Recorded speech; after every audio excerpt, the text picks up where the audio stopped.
Hey guys, Steve here. Well, this is the Cel-fi Go 6-month review video again. I had to delete it and re-put it up on YouTube, so if you've already watched it, don't bother watching it again. But if you could hit the like and subscribe for me, I would really appreciate that, as I lost all my information off it. Thanks very much. Hey guys, Steve here.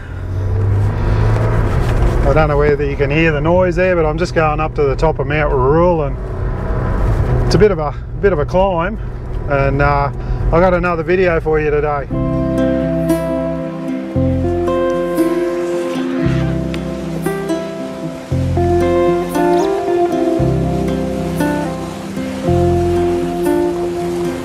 Well, I don't know whether you can see out the window there, but I've just drove up to the top of Mount Rural in Kingaroy. And I've got another video for you. I haven't had one for a couple of weeks. We're planning to go away this weekend, but it's been bloody raining ever since we finished work yesterday. So we had our campsite booked, and we decided to cancel. We'll go away in another fortnight. Hopefully the weather will be a bit better. We'll get those bloody credits out of the road, eh? And then we'll get into it, eh? Cheers. Okay, like I said, we're up the top of Mount Rural, and it's one of the highest points in Kingaroy. Beautiful little spot. If you're ever in Kingaroy, I'll just go for a quick walk up here and show you, and we'll have a look up there, eh? Like I said before the intro there, we were planning to go away to Galbraith Station this weekend. Haven't been away for a few weeks since we went away with Rob down at Newham Creek Bush Camp, and been trying to get away, but just haven't been able to. We were a little bit crooked the weekend before, and when we had the weekend off, but we got this weekend off, and we thought, oh, we'll book somewhere because it's school holidays. But unfortunately, the rain yesterday, and it rained all night. It's midday, nearly midday now, and it sort of just stopped not long ago. So I thought, come out, I'll shoot a quick video. I'll show you up here and show you Kingaroy, eh? Look at this. So hopefully you can pick it out. There's the old FJ over there, but this is one of the highest points in Kingaroy. So down there, hopefully at the end of my finger, the famous peanut silos. They're absolutely massive when you get down there around them, and then you got Kingaroy itself. It's amazing how much this town has spread out since I first moved here in 1991. None of these homes that were down here were here. None of the homes up the back there, up behind the back of the hill there was no homes up there. It was only a little tiny town, but it's really sort of gone ahead in the last 10 years or so. Still mainly farming land for peanuts, sorghum, all sorts of things, and you got sweeping views all the way around up here. So fantastic little spot if you want to come up here and have a look. There's a little dial there, tells you where everything is. Dalby 42 kilometres, Cumbria 32, Sunshine Coast 130. So they've always been talking about building a road between Kingaroy and the Sunshine Coast to make it a bit closer, but just never got around to it. It says 100 k's to Brisbane. You go by car, it takes you like 2.5 hours because you've got to go in a roundabout way, but oh well, one day that'll happen. But we'll head back over to the car and I'll show you what I want to talk about, eh? Cheers. If you can hit that like and subscribe too, that'd be really good. As I get closer to that 1,000 subscribers, I've got something at home there, that a little prize giveaway that I'm going to give away to someone. It's a 20-ton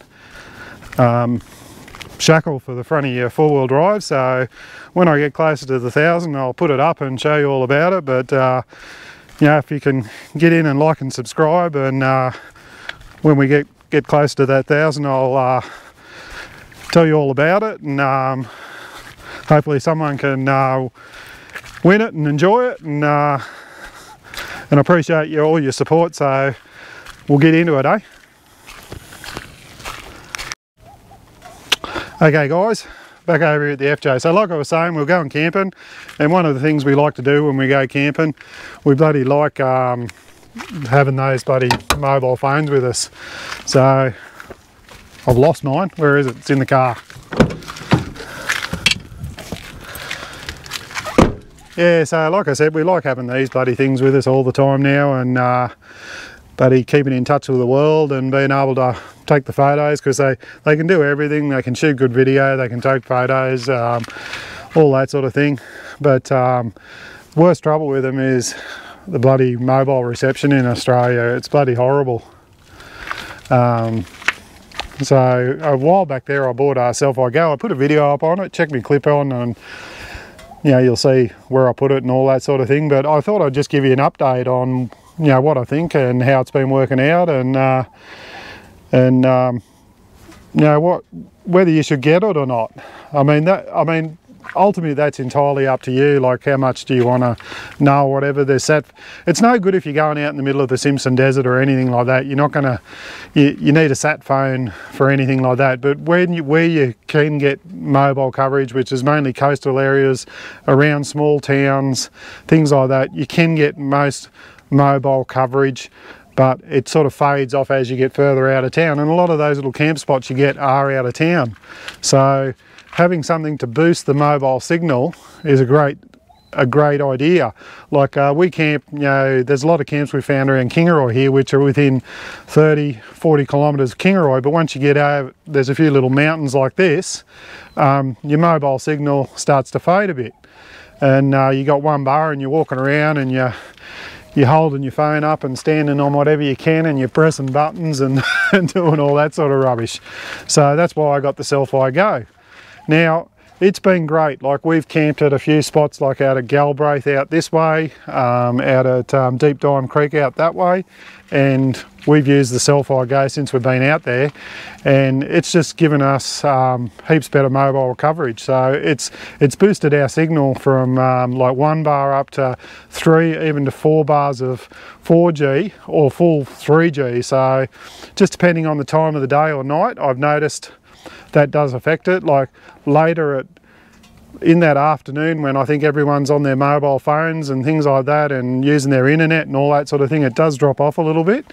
But later at night it improves again, and you seem to get really good coverage, so you can send, you know, videos or text messages, do mobile calling if you want to keep in touch with your relatives, especially with lockdowns and things that are going on at the moment. Like I'm always video messaging my father and having a yarn to him, because, you know, it's a great way of keeping in touch with your family. So I'll just show you, you know, what changes I've done and why. Okay, first change I've done. So originally, if you looked at my other video, you would have seen that I bought this bracket here from Cohen and put on the back of my door here for the mobile aerial. There was nothing wrong with the bracket itself. Held the big aerial up great, but the only trouble was when we were going to camp, I was pulling my 30-second awning out here and swinging it all the way out around here, and it's a 270 awning, so it folds to about here. You can see where the aerial is. I had to either have the aerial bent, which was putting tension on the spring, which wasn't a real great idea. So I had to come up with something else. So what I did was, I decided to move the aerial. Now I've mounted it on the roof up here. Now you can see there where it is. I bought this at super cheap. I think it was about $140.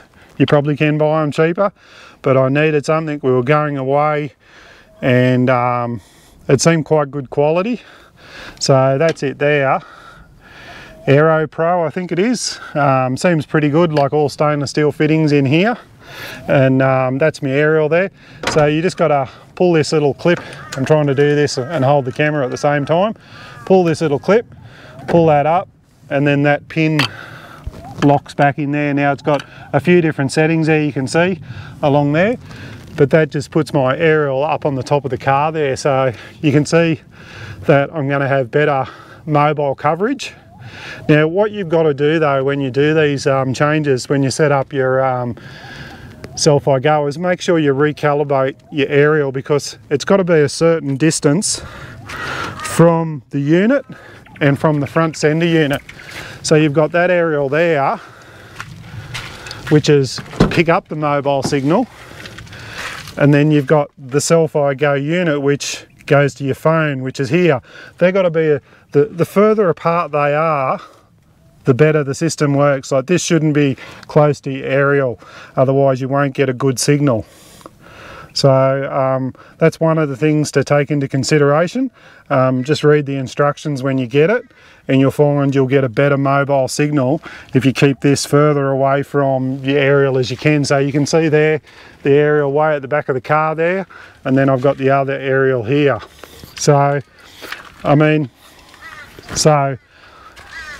the Cel-fi Go, like I said, I think it's a great idea. There's a lot of mixed comments out there in the YouTube world and things like that. Some people say they're no good, but I haven't had any trouble with it, and I find we just turn it on and connect one of our phones to it, and at least you know you've, especially with the car now, like I've got a new stereo head unit in it, and it's Apple CarPlay compatible, and we use Google Maps on that, and if you can have good mobile signal, your Google Maps work better. I mean, you can download the maps before you drive, but just having that good mobile signal really helps with you know, navigating and looking for places. We've got the HEMA, but having the Cel-fi Go in the back there, I'll just show you quickly where that is again, and let you have a look at that again, eh?